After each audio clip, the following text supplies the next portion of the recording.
El que està clar és que no s'ha d'infravalorar mai el poder de la imaginació. Moltes gràcies.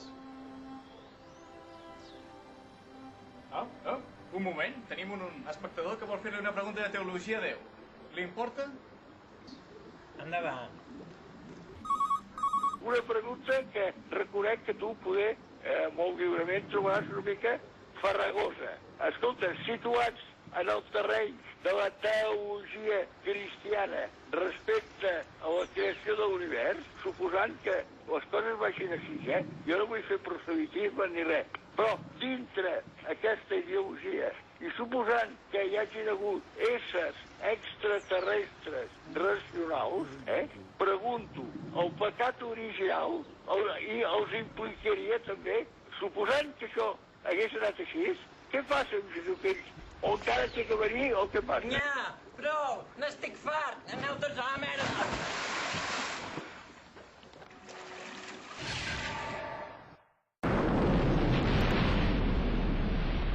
Hasta aquí hemos llegado.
se puede morir.